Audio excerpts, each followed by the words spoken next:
you a message this morning that said, "Good morning." I don't want to misquote him.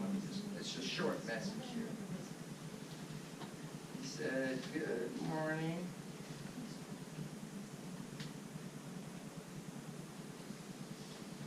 One second, I pulled up the wrong one. Here we go.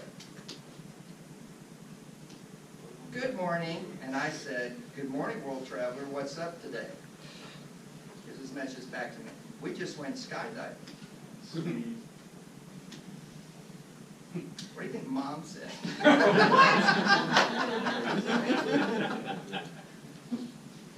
I sent back, this was my message back to him, "Shut up." And he said, "For real, I'll send you pictures later." Mom pipes up, "OMG." And she meant it. Oh my God. Her next message immediately, "I'm glad it's over." She's still messaging, "You're a maniac." I message, "Mom's blood pressure is up a tad." Smiley face. And here's what she said, "I'm so glad I didn't know beforehand." Now here's her limiting belief, and he answered it. "That's why I didn't say, Mom, it's safer than driving a car."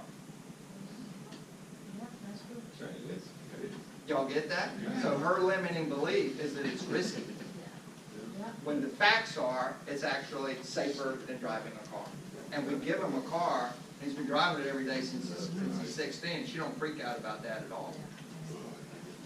Y'all get that? We all have limiting beliefs. That comes from the philosophy, it's better to ask for forgiveness. And that example, you better believe it. He would have had, if he'd asked the day before, there'd have been a night of hell on the phone.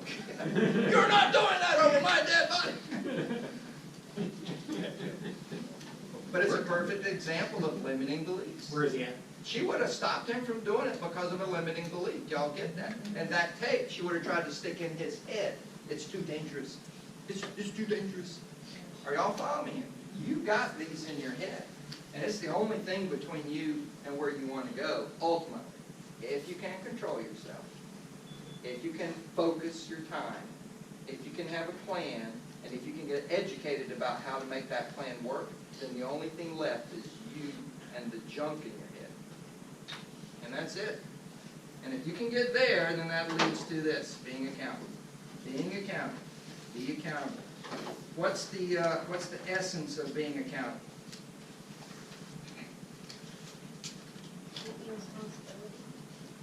It is taking responsibility, but there's a practical reality about accountability, and that practical reality is you need to take the emotion out of the activity.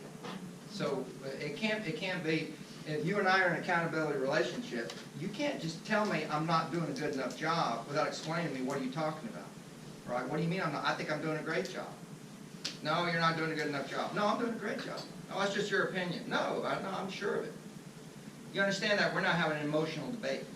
So the essence of accountability is you take the emotion out by defining a metric that's measurable. And we have an acronym for that called SMART, S-M-A-R-T, specific, measurable, action-bound. In other words, it's about actions. It's not about thoughts. It's about actions. I'm not trying to measure your thoughts when I'm holding you accountable. I'm just measuring results. What did you do? How many people did you talk to? Give me the number, right? It's not measured. And then the R is realistic, and the T is time-bound. So accountability is about metrics that are doable. And how do we know something's doable? It's been done. It's been done. If it's been done one time, then you can't tell me it's not. Nobody can do that. No, it's been done. It's been done. It's been done a lot. Doesn't mean you can do it necessarily, but it has been done, right? So it is realistic, right? And time-bound, the time-bound period for accountability that works is either daily or weekly. The other accountability, monthly, is basically irrelevant. Because if you have a bad month, you're not going to fix a bad month. Y'all get that? But if you have a bad day, you can actually fix that either tonight or tomorrow morning. Is that right? And if you have a bad week, you can probably fix it by Monday or Tuesday or Wednesday of the following week. But a bad month, accountability is not doing its job if it's only monthly, because its job is to help you not get in a big hole, right? In a month, you can dig a big hole. In a day, you can't. You can't dig a, well, with some things. accountability in our company, in terms of what I just described, this form is the form, because the other element of a metric is that it's written. Really good accountability is a metric you measure, and it's written. You track it in a written format. Why does that matter? Right. Consistently is better than just putting it in a text message or something like that. You're actually physically having to do it. Makes it really.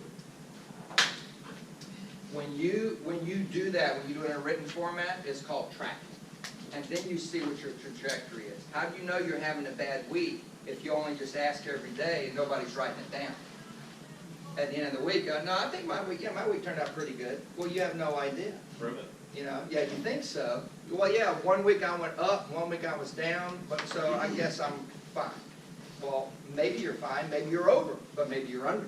But if you don't track it, you don't know, right? So it's a specific metric that is written, because that creates tracking. The 411 does this for you. The 411, I know you can't read this well, I think a lot of you know this form, but the 411 has 4 categories at the top, and on this side is where you should always start, and that is personal. So you have goals. The 411 stands for 1 year's goals, 1 month's goals, and 4 weeks of activities to get to the goal. So these are goals, these are number of goals, and these are activities that we're measuring here. So you might have a sales goal volume, but the activity you would be tracking is how many people did you talk to, how many appointments did you have, because that will create the sales, right? So you don't track the sales weekly, you track the activities that produce the sales, right? So it is personal, financial, business, and job, and you start with personal. Does anybody use the 411 in the room?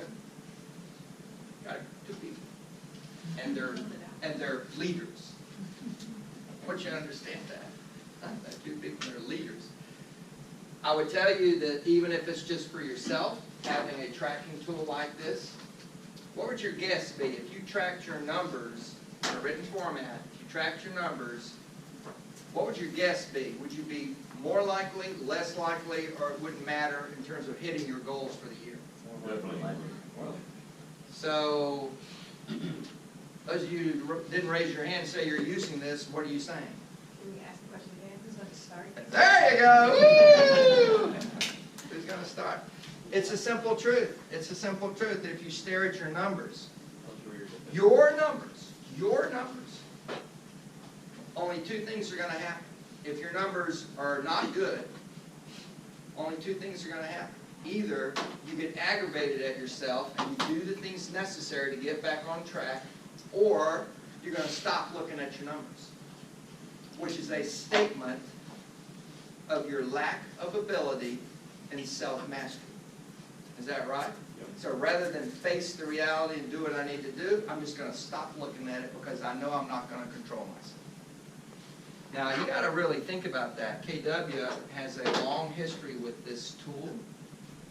I'm just being very upfront and transparent with y'all and honest to your face, right? We have a long history with this tool, and a minority of KW agents use this tool. Now, what does that mean? That literally means this. A minority of our agents are going to make a lot of money, and a majority won't. And it's because they won't do the things necessary, and they don't use the tool because there's no point in tracking because I know I'm not going to do it. And that's cold, and that may seem hard, but this is the reality you got to deal with, right? If you won't track your numbers, your commitment to hitting numbers is not very high. Does that make sense? I mean, it's just right there on the face of it, just on the face of it. If you're not willing to track them, what are you saying about what you really are focused on? Yes, ma'am. We also already have for July a class on the 135 and 411 planned on there. Woo, So this is perfect baby! timing. We all need a refresher. Woo, baby. Well, here's what makes it really work, is you have an accountability partner that you have to give them this every 7 days with your results. So I know you got the class coming, so I'm not going to go into it in depth, but I'm going to give a quick overview. Number 1 at the top, the errors I see people make is they try to track too many things. And when you try to track too many things, inevitably it'll crash and burn, right? Don't do more than 3 or 4 things in any one category. So in your personal, there ought to be 3 things you track. Number 1 is vacations. You ought to realize you start the year off with your year 411 by this. You start with personal. Where are you going to do your vacations? Map them out in advance. How much vacation time should you take? 4 vacations a year, 1 per quarter. Yep. Yeah, I think you need a month off a year, and that would be minimum. If you can earn it, take more. If you can earn it, right? That's the caveat. You got to be able to afford these dang vacations, right? But I truly think one week off every 90 days is a really powerful reward and an incentivizer. But it's an old saying, but it's true. It recharges you. Yes. Unless you have small kids, you go to Disney, in which case you need vacation after the vacation. Is that true? That's true too.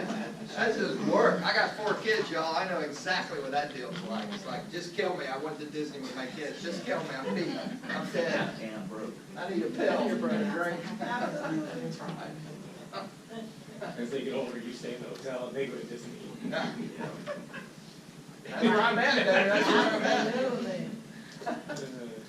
So vacations, number 2 is health. Health is 3 things. I'm not telling you to put 3 things there, but all of you need to focus on all or one of those areas. Health is diet, exercise, and rest. And you need to focus on those if you want to get healthier. And you don't need a doctor, you don't need a book, you don't need to spend money. Everybody knows, turn everything off and go to bed. Don't have the TV on when you're trying to go to sleep. Turn everything off, get it dark, get it cool, get it comfy, and you can sleep better, right? If you sleep better, what happens? Your diet is actually easier to control, because when you're tired, you automatically go for sugar and carbohydrates and caffeine, and when all that has pumped you up at the end of the day, then you go for alcohol to dull you out. And that creates a cycle where you don't sleep well. And then you get up and you need the caffeine, the sugar, and the carbohydrates all day long, and then you take drinks to chill yourself out, and then you don't sleep well. It goes on. My doctor's been in my face about this a long time. He says, I don't want you to spend a dime on me, I want you to take care of yourself. This is what my doctor said. You take care of yourself, you won't need me. You don't take care of yourself, you're going to see me, it's going to cost you money, it's going to hurt. It's your choice. And how many houses have you sold? Michael Forsthovel is my personal physician. He has referred us 5 deals in the last couple of years. He's a steady referral resource. We have a very simple deal. If you're going to do that to me, you better give me a referral. You know what I'm talking about. And then the third thing in personal is personal growth. And this is not the least for last, it's probably the best for last. You need to grow yourself. You need to grow yourself. And grow yourself simply means this. There are things you do to earn money, and there are things you do to have fun. But there's another kind of work you can do that will not make you money, and it's not necessarily fun. It could be fun, but not necessarily fun. And it's normally to benefit somebody or something other than you. And when you do that, when you give of yourself to things bigger than you or outside of you, you become a better person. And we all know this. You go to Guatemala and build a school, or you go down to the local food bank and pack food bags 2 hours a week for kids who don't have enough food on the weekend. You go do that regularly, you become somebody different. You get perspective on what the world is like and what your role in the world is. It calms you down, straightens your head up. You know, we can all get all woo about our career making money. The fact is, most people on earth that have ever lived would trade places with you in a heartbeat. For all your troubles and all your problems, they would trade places with you in a heartbeat. Is that true? That's right. To this day, people are dying to get into this country. Dying. Dying. In the Sonoran Desert, off the Gulf Coast, off the east coast of Florida, still dying. Is that true? And container ships coming in on the far west coast. In wheel wells on jet airplanes coming from Europe. People are still dying to get here. So it calms you down and makes you a better person. So that's 3 things to track there. Personal, financial, 3 things. Fund a life that you want, make investments, and get out of debt. You need 3 kinds of financial focus. You need those 3 things right there. Business, you only have 2 things. All of you have a business. If you're a single agent, you own a business, yes or no? Yes. Yeah. What must all businesses do? Grow and profit. And that's it. You track your growth, you track your profit. If you're a single agent, growth would simply be how many more houses are you selling this year over last year. That's growth, and then profit would be how much money net am I making. It's not okay for you to sell more houses and make less profit. That's not okay. And yet some agents actually do that and don't realize it because they don't track their profitability, right? But it's possible to do that. Oops, boom, zing. We need to widgetize that. Adjust the sleep. Oh, I went to the end. Okay, I gotta fix that.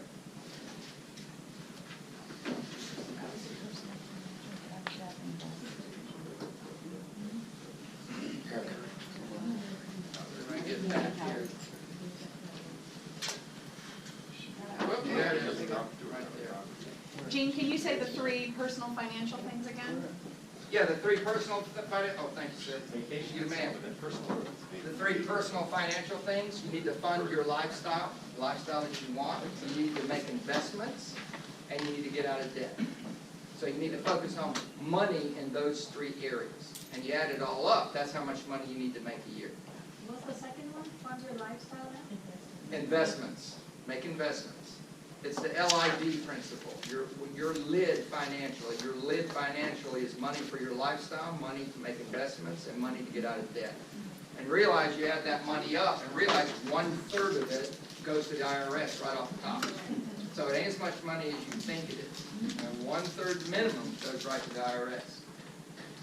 Okay. So the issue is this then, with the 411, job. We didn't do job. Let me back up here. I'm scared you can touch this thing. It doesn't like me. There we go. On the top left is job, and your job we already talked about. Your 20 is talk to people, have appointments, sign them up as clients, get fully executed contracts. Those 4 things, that's your job. If somebody in your team or if you yourself are not doing those 4 things, you will not make money. Is that true? Sure. Talk to people. Eyeballs or phone calls. You got it right on the button. Have appointments. That's what you're talking to people for, is have appointments. Right? Sign them as clients. Sign them, whether they're a buyer or seller. Sign them. And then get a fully executed contract, whether they're a buyer or seller. And we already discussed this. The closing is going to happen almost all the time if you get a fully executed contract. So that's an afterthought.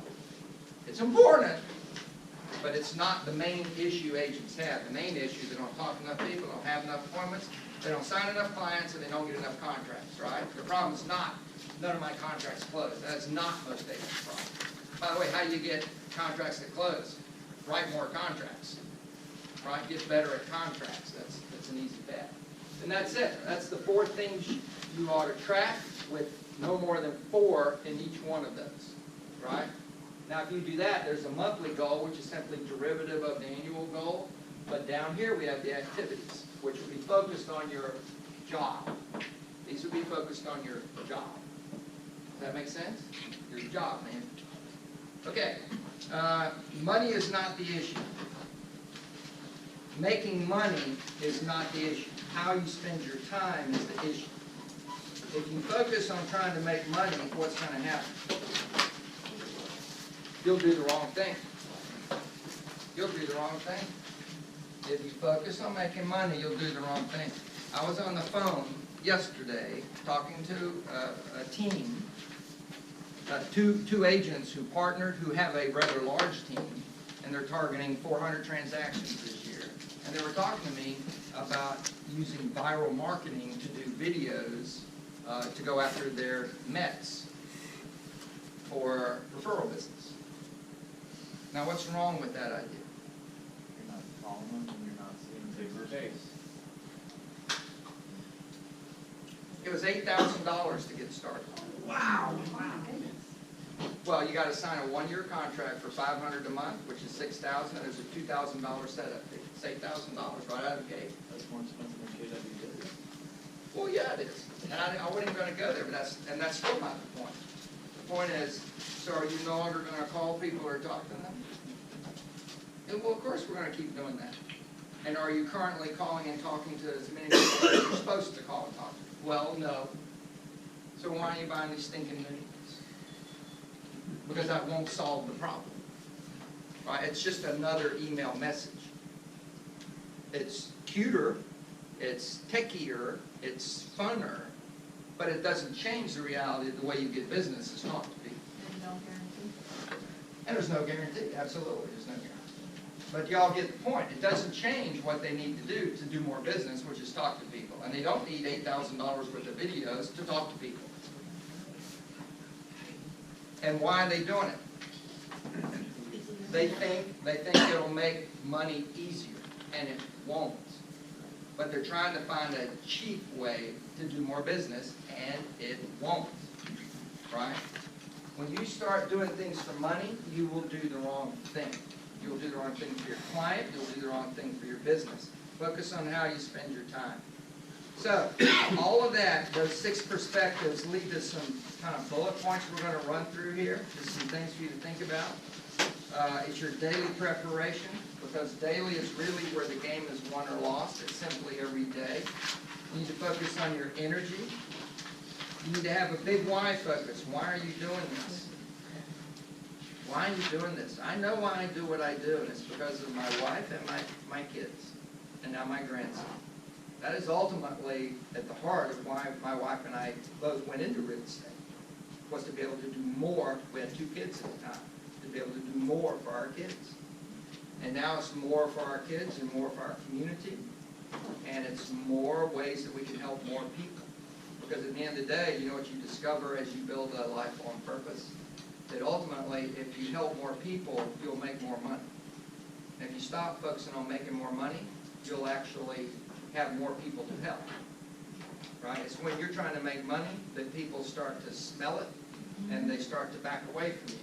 Because every time they see you, all they think is you're just trying to get some money. Mission growth. Yep, that's it. Mission growth. So a big why focus. Your big why, whatever it is, should be something you do. You do something about that every single day. Every single day. It's about a time block, a to-do plan, and a calendar. It is about limiting the hours of work. Limiting the hours of work. Limiting the hours of work. Limiting the hours of work. You all need to deal with that issue, because you can't have a life worth living if going from 20 sales a year to 30 means you work a 70-hour week. Then what are you doing? You're living to work. You're not working to live. Right? Learning how to be highly concentrated in the same amount of time to produce better results. That's right. It is a hard truth, but it is a total reality that you can sell 20 houses a year working 40 to 50 hours a week. You can sell 40 houses a year working 40 to 50 hours a week. You can sell 80 houses a year working 40 to 50 hours a week. You can sell 160 houses a year working 30 hours a week. And you can sell 320 houses a year working 1 hour a week. And what I just described is the red book. Because at 320 houses a year, you're at the 7th level. That's what the red book is. And at the 7th level, the person that built that business is the chairman of the board, and they work about 1 hour a week on that business as the chairman of the board. There's a CEO running the business.